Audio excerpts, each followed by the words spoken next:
নমস্কার শ্রোতা বন্ধুরা, ভালো আছেন তো সকলে? রিসাইটেশন অ্যান্ড মোর চ্যানেল থেকে আমি স্বাতী আজকে আপনাদের জন্য একটা ছোট্ট গল্প নিয়ে এসেছি। গল্প না বলে এটাকে বরং একটা সত্যি ঘটনা বা একটা সত্যি অভিজ্ঞতার কথা বলা যেতে পারে। লেখিকা নবনীতা দেবসেনের জীবনের একটি ছোট্ট অভিজ্ঞতা। মাঝে মাঝে কিছু ঘটনা, কিছু গল্প আমাদের নাড়া দিয়ে যায়, আমাদের নতুন করে ভাবতে শেখায়। এটা ঠিক সেরকম একটি গল্প। আজকে পড়ব নবনীতা দেবসেনের লেখা হাঁসের পালক। বিদেশ থেকে একটি ভারতীয় মেয়ে এসেছিল আমার সঙ্গে আলাপ করতে। আমার এক বিদেশিনী বান্ধবীর ছাত্রী সে। মেয়েটি নিউ ইয়র্কের বিশ্ববিদ্যালয়ে পিএইচডি করছে। এখানে এসেছে একটা এনজিওর সঙ্গে কাজ করতে। তার আগে টাটা ইনস্টিটিউট অফ সোশ্যাল সায়েন্সে কিছুদিন রিসার্চের কাজ করে এসেছে, বিষয়ে রেপ ভিকটিমদের পুনর্বাসন। আয়েশা আমেরিকাতেই জন্মেছে, কিন্তু সে ভারতবর্ষে কাজ করতে উৎসুক। উজ্জ্বল রঙের সাধারণ সুতির সালোয়ার কামিজ পরে এসেছে, কোনো মেকআপ নেই। এক পিঠ খোলা কালো চুলে ঢেউ খেলছে, পায়ে চটি। লম্বা মেয়েটি তথাকথিত রূপসী নয়, কিন্তু অসাধারণ লাবণ্যময়ী। মুখখানা দেখলেই ভালোবাসতে ইচ্ছে করে। কিন্তু সেই সৌন্দর্যের মধ্যে আশ্চর্য এক দার্ঢ্য আছে, সেটাও চোখে পড়ে।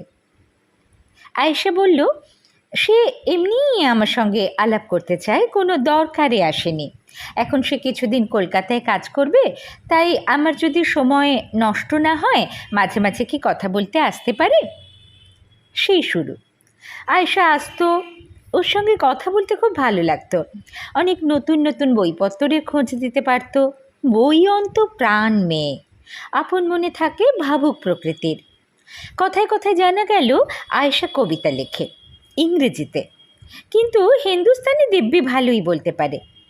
এখানে বাংলা বলার চেষ্টা করছে। আয়েশার কবিতা রীতিমতো ভালো। আমি বললাম, প্রকাশ করনি? আয়েশা বলল, করব, আরেকটু লিখি, এই তো শুরু।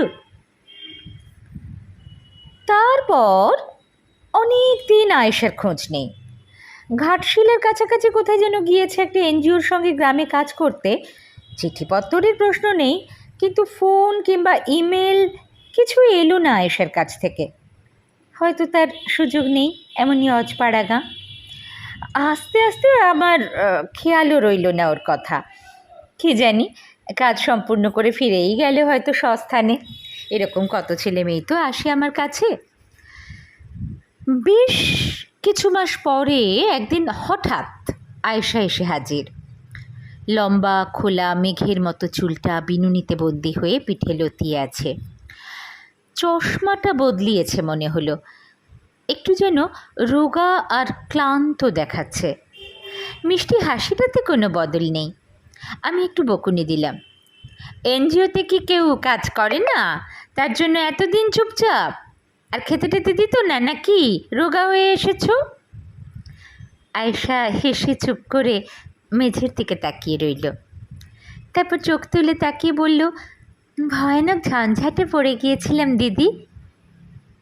তখনও দিদি সম্বোধনের যুগ, এই ম্যাডাম ডাক শুরু হয়নি। কী ঝঞ্ঝাট আবার? এই এনজিওগুলো প্রায় দেখি একটা না একটা আইনি ঝঞ্ঝাট বাঁধিয়ে বসে আছে। তারপরে দুজনের কফির কাপ জুড়িয়ে জল হয়ে গেল। আয়েশার কথা যদিও বেশিক্ষণের ছিল না। আমাদের এনজিওটা ভালো দিদি, ওদের সঙ্গে আমাদের কোনো রিয়েল প্রবলেম হয়নি। সমস্যা অন্য রকমের, মানে ঠিক এক্সপেক্টেড ছিল না। আসলে হলো কি, ওখানে একটা অ্যাক্সিডেন্ট ঘটে গেল।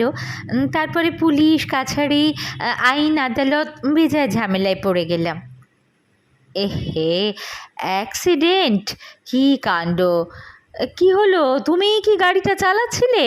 কেউ ইনজিওর্ড হয়নি তো? কার অ্যাক্সিডেন্ট নয় দিদি।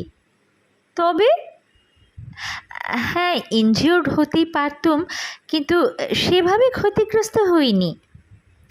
এত হেঁয়ালি করছো কেন? কিসের accident? There was a rape. Good god! কে আবার রেপড হলো? ওই এনজিওর কোনো মেয়ে নাকি? ডোন্ট বি শকড দিদি, ইট ওয়াজ মি। আমি স্তব্ধ হয়ে গিয়েছি দেখে আয়েশা সান্ত্বনা দেবার ভঙ্গিতে আমার হাতের উপর নিজের হাতটি রেখে আবার বলল, ইয়েস দিদি, আই ওয়াজ রেপড। তারপর মুখে হাসি ফুটিয়ে বলল, but look at me, I am fine. Such things happen, only they happen to others. বলে কি তিক্ত হাসলো আয়েশা। এরকম পরিস্থিতিতে আমি কোনো দিন পড়িনি। স্তব্ধ হয়ে আয়েশার হাতটা দুই হাতে ধরে থাকি, মুখে শব্দ ফোটে না। আপনাকে জানাতে আমার এতদিন দেরি হলো। নাও আই এম ওকে দিদি। কিন্তু এই কথা শোনার পরে আমি তো আর ওকে নই। যার পর নাই লজ্জার সঙ্গে আবিষ্কার করলুম আমি নিজের অজান্তে ওর দিকে তাকিয়ে অদৃশ্য রেপের চিহ্ন খুঁজছি। স্বচ্ছন্দে নয়, চেষ্টা করে ওর চোখে চোখ রাখতে হচ্ছে আমাকে।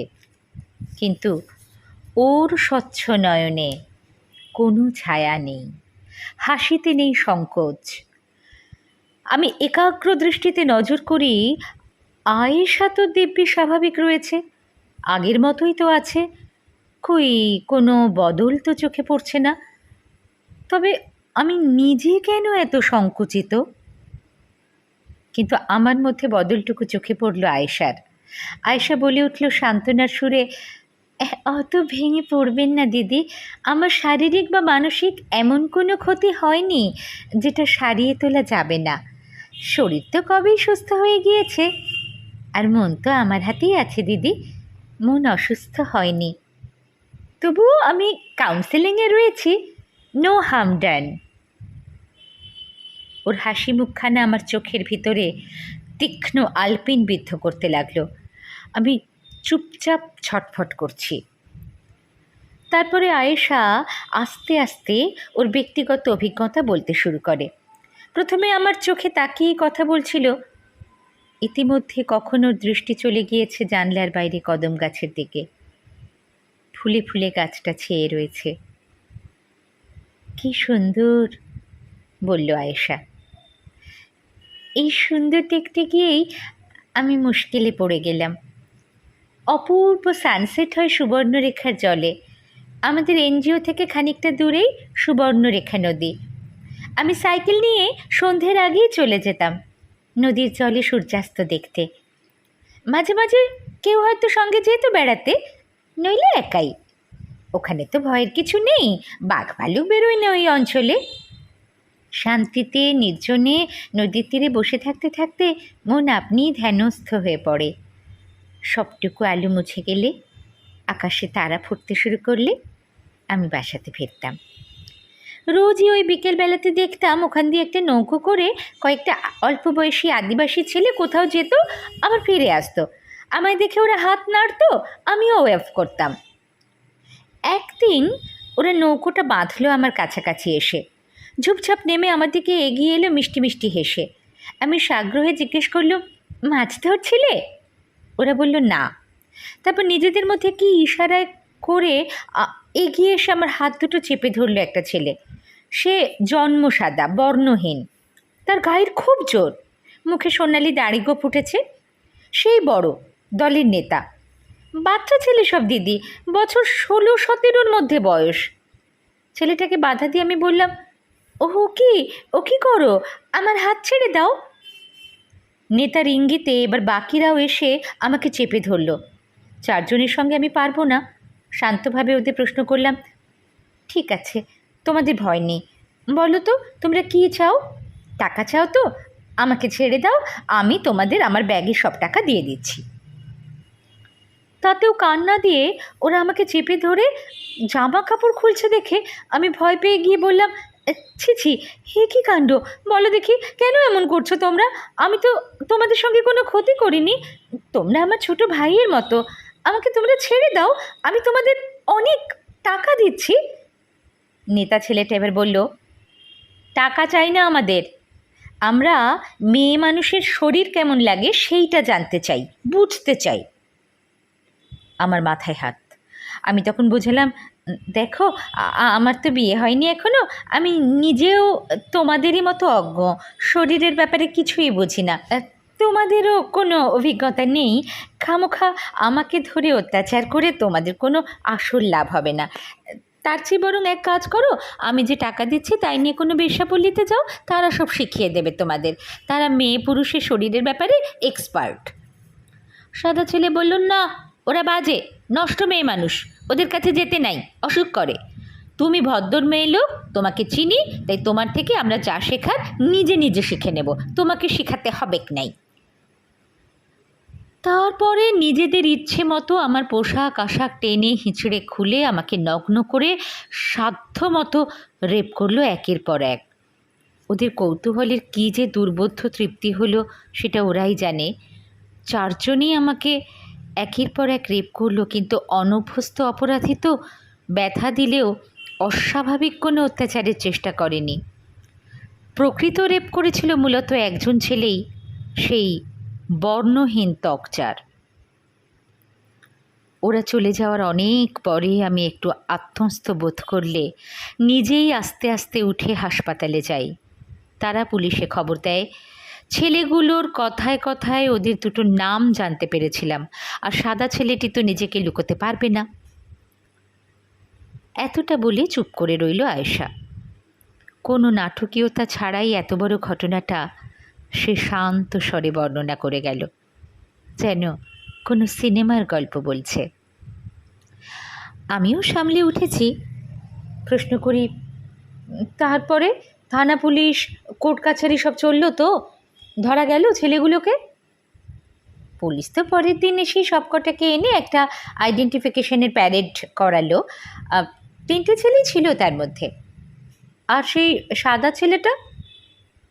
মৃদু বিষণ্ণ হেসে আয়েশা বলল, সেও ছিল, তবে একজন নয়, 2জন। প্যারেডে 2 যমজ ভাইকেই দাঁড় করিয়ে দিয়েছিল পুলিশ। চেনা অসম্ভব, কিন্তু ওরা তো তার নাম জানত। ইচ্ছে করে আমাকে গুলিয়ে দিতেই 2জন আইডেন্টিক্যাল টুয়েনকে এনেছিল। অপরাধীকে আড়াল করতেই পুলিশের ওই কেরামতি। ভুল লোককে শনাক্ত করার ভয়ে কাউকেই আমি শনাক্ত করিনি।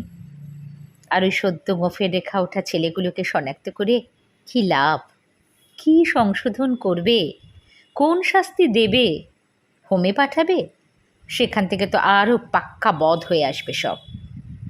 ওদের নেতা যে, সেই আসল অপরাধী তো ছাড়া পেয়ে গেল পুলিশের কল্যাণে। তাই আমি আর কাউকেই আইডেন্টিফাই করিনি, কেস তুলে নিয়ে ফিরে এসেছি। এবার নিউ ইয়র্কে ফিরে যাব, ওখানে গিয়ে থিসিসটা লিখে ফেলব। কাজ শেষ হয়েছে? হ্যাঁ, তা মোটামুটি হয়ে গিয়েছে দিদি। সামান্য কিছু কাজ অসম্পূর্ণ, কিন্তু আমি যে আর এখানে থাকতে পারছি না। আমার ফিয়াসে দীপঙ্কর এসব কাণ্ড শুনে কলকাতায় চলে এসেছে আমাকে নিয়ে যেতে।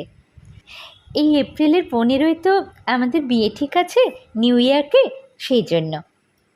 ফর্সা হেসে আয়েশা বলল, আপনাকে কার্ড পাঠাবো দিদি।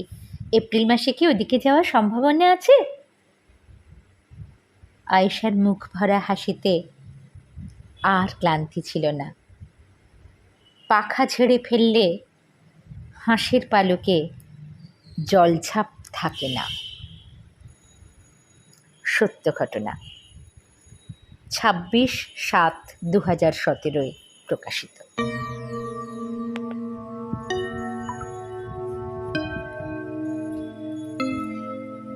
গল্পটা পড়ার পর মনে হয়েছিল আমাদেরও বোধহয় সময় এসেছে একটু অন্যভাবে ভাববার। যেমন করে আয়েশা ভেবেছিল নিতান্তই যদি এরকম কোনো অনভিপ্রেত ঘটনা ঘটে যায় কারো সঙ্গে, তারপর নতুন করে ভাববার জন্য এই গল্পটা আমাদের নিশ্চয়ই কাজে আসবে। আপনাদের কি মত জানাবেন। আর এই গল্পটা বোধহয় শেয়ার হলে ভালো হয় খুব। যদি আপনাদের এরকম নানান স্বাদের গল্প শুনতে অথবা আবৃত্তি শুনতে ভালো লাগে, তাহলে আমার এই রিসাইটেশন অ্যান্ড মোর চ্যানেলটি সাবস্ক্রাইবও করে রাখতে পারেন। ভালো থাকবেন সবাই। নমস্কার।